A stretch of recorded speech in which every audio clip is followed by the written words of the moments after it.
الحمد للہ رب العالمین والصلاة والسلام علی رسول اللہ صلی اللہ علیہ وسلم رب اشرح لی صدری ویسر لی امری واحلل عقدۃ من لسانی یفقہوا قولی سبحانک لا علم لنا الا ما علمتنا انک انت العلیم الحکیم رب زدنا علما ان الخیر الحدیث کتاب اللہ وخیر الہدی ہدی محمد صلی اللہ علیہ وسلم۔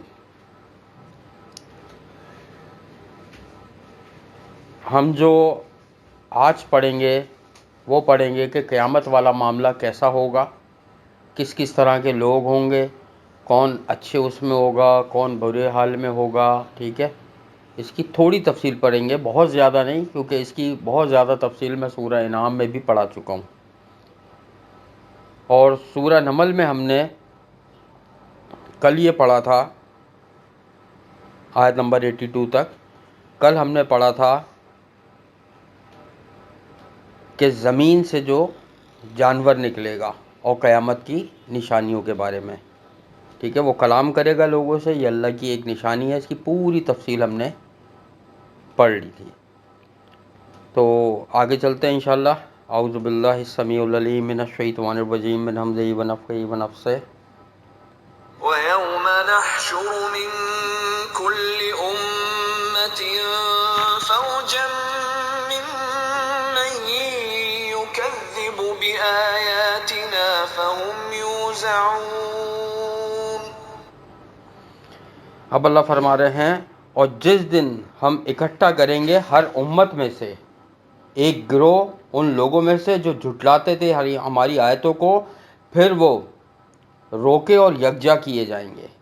یعنی قیامت والے دن مفسرین یہ کہتے ہیں کہ جب قیامت آ جائے گی تو اس میں اللہ تعالیٰ ہر امت میں سے ان لوگوں کو الگ کر لے گا جو قرآن کو جھٹلاتے تھے، قرآن کی آیتوں کو جھٹلاتے تھے۔ کافر تو اس میں سارے ہی شامل ہو جائیں گے۔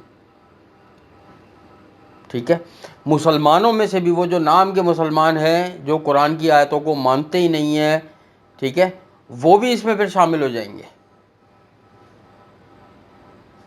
اور اللہ ان کو اکٹھا کر دے گا اور پھر وہ ایک ساتھ جمع کیے جائیں گے۔ اب اس میں مفسرین سے مراد دونوں چیزیں، کہ جو آگے لوگ ہوں گے تو پیچھے آنے والی بھی جو ہوں گے ان کو ان کے ساتھ جمع کر دیا جائے گا، ٹھیک ہے، کہ سارے اکٹھا ہو جاؤ، یا پھر سب کو اکٹھا، کتاب کو جھٹلانے والے، قرآنی آیات کو جھٹلانے والے، ان کو ایک طرف اکٹھا کر دیا جائے گا۔ دونوں مطلب ہو سکتے ہیں۔ مین مطلب یہی ہے کہ قرآن کی آیتوں کو جھٹلانے والا، اچھا یہ سمجھ لو کہ قرآن کی جو ایک آیت بھی اگر جھٹلا دے تو وہ کافر ہو جاتا ہے، کیونکہ یہ اللہ کا کلام ہے، یہ کسی دیوانے کا، یہ کسی شاعر کا، یہ شیطان کا کلام نہیں ہے، یہ رب کا کلام ہے۔ ایک آیت بھی جھٹلانا دین اسلام سے خارج کر دیتا ہے آدمی کو۔ جو اللہ نے فرما دیا اس پر ایمان لانا ہے، بس بات ختم ہو گئی۔ ٹھیک ہے، تو اللہ تعالیٰ ان کو اکٹھا کرے گا جو ہماری آیتوں کو، اللہ تعالیٰ فرما رہے ہیں، جھٹلاتے تھے، اور پھر وہ روکے جائیں گے اور یکجا کیے جائیں گے، یعنی اکٹھا کیے جائیں گے ایک ہی جگہ پر۔ کیوں ہوگا ایسا؟ آ جاؤ، ہم اللہ کے کلام سے ہی سنتے ہیں کہ کیوں ہوگا ایسا۔ حَتَّى إِذَا جَاءُوا قَالَ أَكَذَّبْتُم بِآيَاتِي وَلَمْ تُحِيطُوا بِهَا عِلْمًا أَم مَّاذَا كُنتُمْ تَعْمَلُونَ۔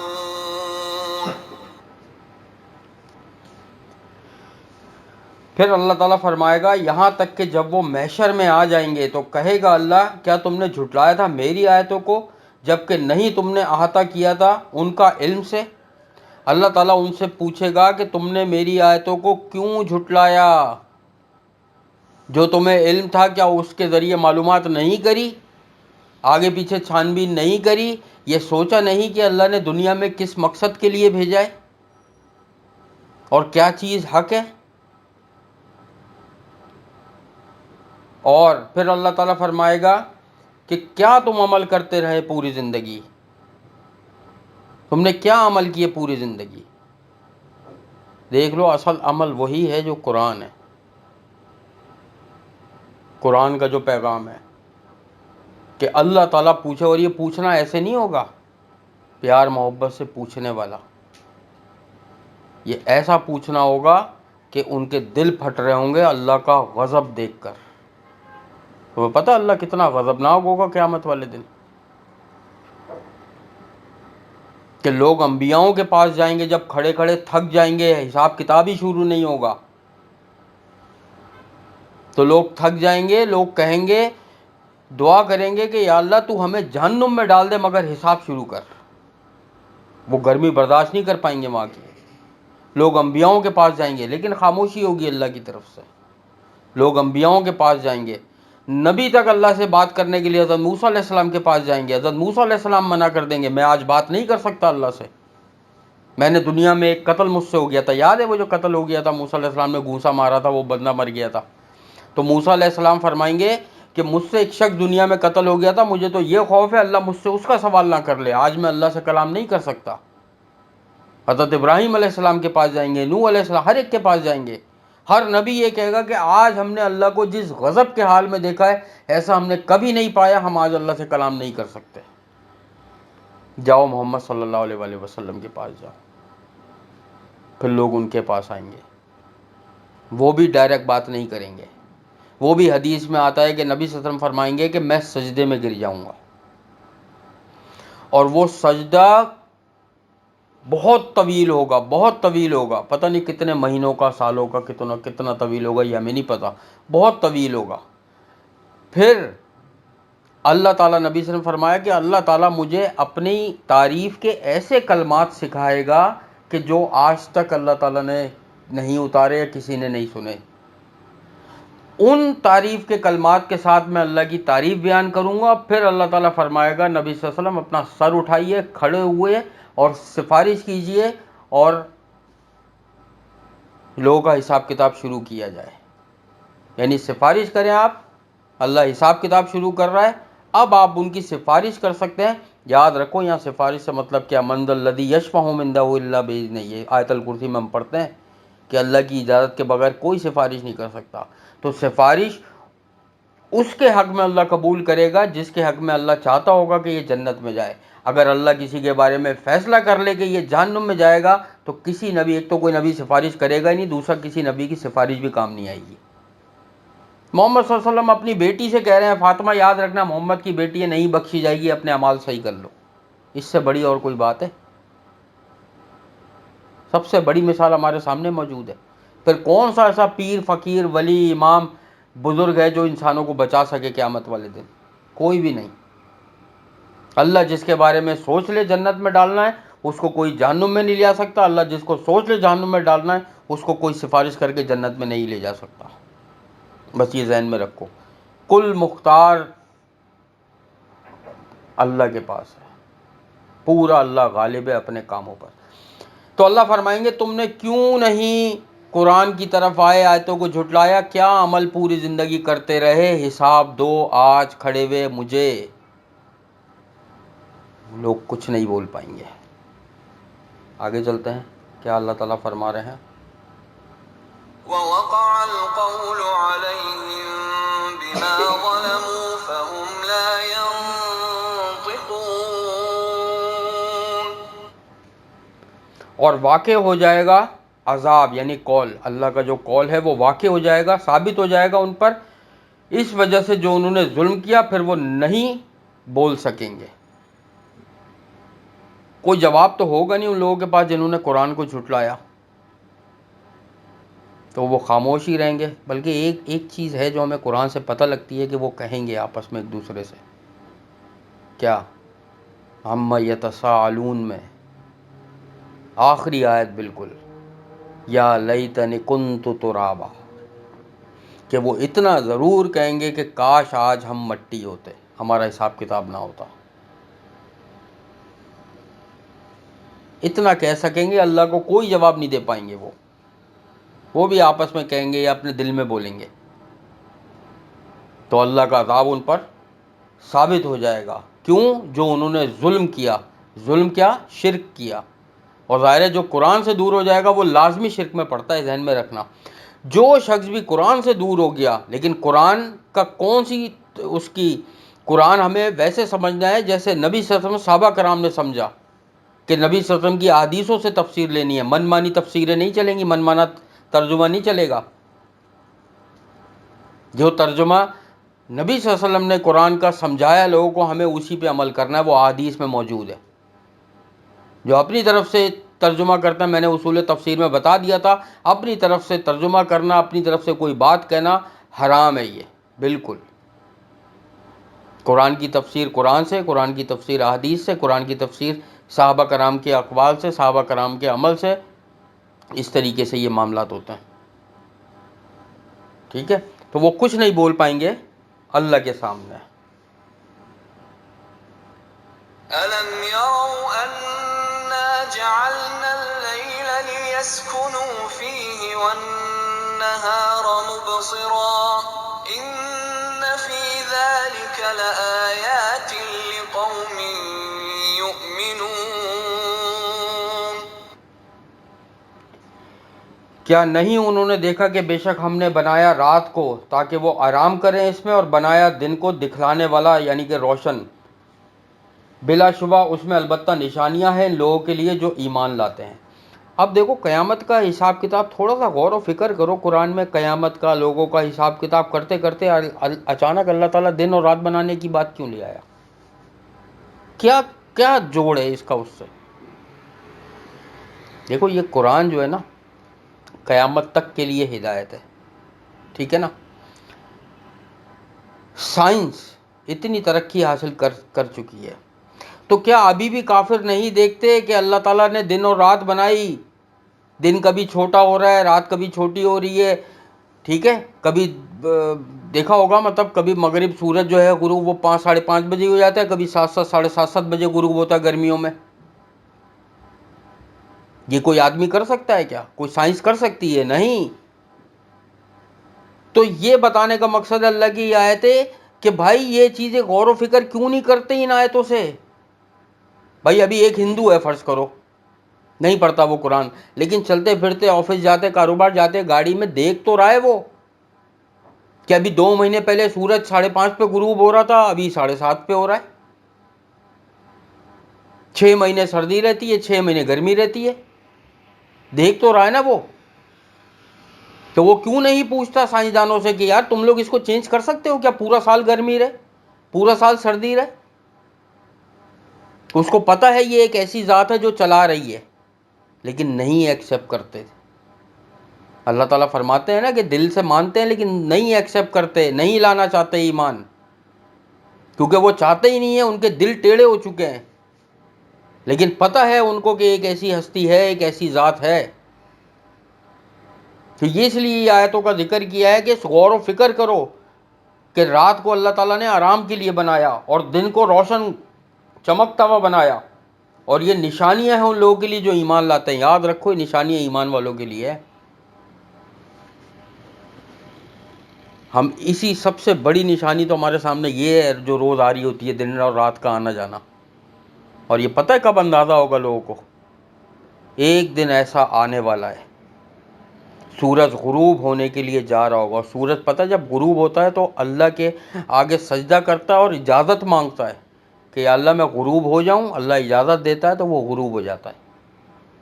ایک دن ایسا آئے گا کہ سورج اجازت مانگے گا، اللہ تعالیٰ اس کو اجازت نہیں دیں گے، اور اللہ فرمائے گا جہاں سے آیا ہے واپس پلٹ جا۔ لوگ دیکھیں گے رات ہو رہی ہے اور ایک دم سورج دوبارہ شروع ہو گیا آنا، پھر دن ہو گیا، اور پتہ ہے اس وقت کیا کریں گے لوگ؟ اس وقت لوگ یہ نہیں کہیں گے یہ کیا کر دیا سائنس نے، یہ نہیں کہیں گے یار یہ کیا ہو گیا اچانک سورج واپس آ گیا۔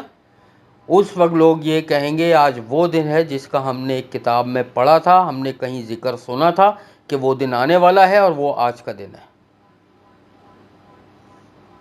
اور اس وقت توبہ کا دروازہ بند کر دیا جاتا ہے۔ اس کے بعد توبہ قبول نہیں ہوگی جب سورج مغرب سے نکل آئے گا واپس، پھر توبہ، پھر جو جس حال میں ہے اس حال میں ہی رہے گا، چاہے لاکھ ایمان لے آئے، توبہ کر لے، کچھ بھی کر لے، اللہ پھر قبول نہیں کرے گا۔ تو یہ نشانیاں ہیں، ہمیں اس پہ ایمان لانا ہے۔ ایک آیت اور کرتے ہیں انشاءاللہ۔ وَيَوْمَ يُنفَخُ فِي الصُّورِ فَفَزِعَ مَن فِي السَّمَاوَاتِ وَمَن فِي الْأَرْضِ إِلَّا مَن شَاءَ اللَّهُ وَكُلٌّ أَتَوْهُ دَاخِرِينَ۔ وترى الجبال اب اللہ فرما رہے ہو جس دن پھونکا جائے گا سور میں تو گھبرا جائے گا جو کوئی ہے آسمان میں اور جو کوئی ہے زمین میں سوائے اس کے جسے اللہ چاہے، اور سب لوگ آئیں گے اس کے پاس ذلیل ہو کر۔ وہ پتہ ہے یہاں لکھا ہے ذلیل ہو کر، اور ایک اور جگہ آگے ہم پڑھیں گے سورت میں، وہاں پہ اللہ فرما رہا ہے کہ گھٹنوں کے بل آئیں گے، گرے ہوئے گھٹنوں کے بل گرے ہوئے آئیں گے۔ یہ جو بڑے بڑے غرور و تکبر دنیا میں کرتے ہیں نا، یہ تو جس دن پھونکا جائے گا سور، اس کی میں تفصیل بتا چکا ہوں کہ سور کیا ہے، کون سا فرشتہ، کیسے پھونکے گا، کیا ہوگا۔ 2 دفعہ سور پھونکا جائے گا، ایک دفعہ جب پھونکا جائے گا تو لوگ مر جائیں گے سارے، دوسری دفعہ پھونکا جائے گا تو زندہ ہو جائیں گے، اور ان دونوں کے درمیان کتنا وقفہ ہوگا؟ حدیث میں آتا ہے صحیح بخاری کی، حضرت ابو ہریرہ رضی اللہ تعالیٰ عنہ سوال کیا گیا تو انہوں نے کہا میں نے نبی سے پوچھا تھا کہ جب پہلا سور پھونکا جائے گا اور دوسرا پھونکا جائے گا اس کے درمیان کتنا وقفہ ہوگا، تو نبی صلی اللہ علیہ وسلم نے فرمایا تھا 40 کا۔ تو صحابہ کرام نے ان سے پوچھا کہ 40 دن؟ تو ابو ہریرہ رضی اللہ عنہ فرمایا مجھے نہیں پتا۔ انہوں نے کہا 40 مہینے؟ انہوں نے کہا مجھے نہیں پتا۔ انہوں نے کہا 40 سال؟ ابو ہریرہ فرمایا مجھے نہیں پتا۔ بس سور پھونکا جائے گا اور 40 کا وقفہ ہوگا 2 سوروں کے درمیان، ٹھیک ہے؟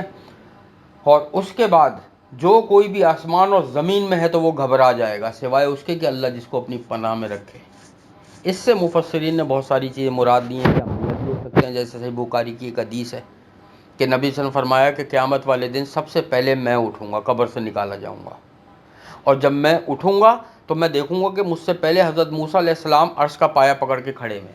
تو نبی صلی اللہ علیہ وسلم نے فرمایا حدیث میں کہ مجھے نہیں پتا کہ وہ مجھ سے پہلے ہوش میں آئے یا ان پر بے ہوشی طاری ہی نہیں ہوئی تھی۔ تو علماء کرام کہتے ہیں کہ کچھ لوگوں پر بے ہوشی طاری ہوگی، کچھ پر نہیں ہوگی، مفسرین کے مختلف اقوال ہیں، ٹھیک ہے، کہ کیا ہوگا۔ لیکن بہرحال ہمارے پاس ایک جو آیت کھلم کھلا ہے ولا خوف علیہم ولا هم یحزنون، کہ اللہ فرماتے ہیں قرآن میں کئی جگہ پر کہ میرے نیک ولی، میرے نیک بندے تو وہ ہیں قیامت والے دن نہ جن پر کوئی خوف ہوگا نہ وہ غمگین ہوں گے، تو وہ اللہ کی حفظ و امان میں ہوں گے۔ باقی جو کوئی بھی آسمان اور زمین میں ہے وہ سب کے سب اللہ کے پاس ذلیل ہو کر آئیں گے سوائے اللہ کے نیک بندوں کے۔ وہ کون ہے؟ انعمت علیہم غیر المغضوب علیہم، ہر نماز میں پڑھتے ہیں کہ اللہ نے جن پر انعام کیا، اور سورہ نساء میں ہی اللہ تعالیٰ نے فرما دیا انعام یافتہ لوگ کون ہیں؟ انبیاء، شہداء، صدیقین، سلف صالحین، علماء کرام، متقین۔ اللہ سے دعا ہے اللہ تعالیٰ ہمیں ان میں شامل کرے، ہمارا حساب کتاب انہی کے ساتھ ہو، تو وہ اللہ کے پاس حاضر ہوں گے سارے، جو گھبرائے ہوئے نہیں ہوں گے۔ باقی جتنے لوگ بھی ہوں گے ان کے دل پھٹ رہے ہوں گے، اور قیامت والے دن ہر کوئی اپنے گناہوں کے پسینے میں ڈوبا ہوا ہوگا۔ اور نبی صلی اللہ علیہ وسلم فرمایا کوئی لوگ تو اتنا ڈوبے ہوئے ہوں گے، ٹانگوں تک، گھٹنے تک، کمر تک، کندھے تک، پورا منہ تک ڈوبے ہوئے ہوں گے پسینوں میں اپنے۔ اور کچھ لوگوں کو تو جو غرور تکبر کرنے والے تھے اللہ تعالیٰ سر کے بل چلائے گا۔ تو ایک صحابی نے پوچھا کہ نبی صلی اللہ علیہ وسلم اللہ تعالیٰ سر کے بل کیسے چلائے گا؟ تو نبی صلی اللہ علیہ وسلم نے جواب دیا جو اللہ 2 پیروں پر چلانے پر قادر ہے وہ سر کے بل چلانے پر بھی قادر ہے، وہ سر کے بل چلیں گے پھر قیامت والے دن۔ بہت خوفناک منظر ہوگا، بہت زیادہ خوفناک منظر۔ اس کے بارے میں احادیث پڑھو، قیامت کا منظر جو ہوگا کہ افراتفری مچی ہوئی ہوگی۔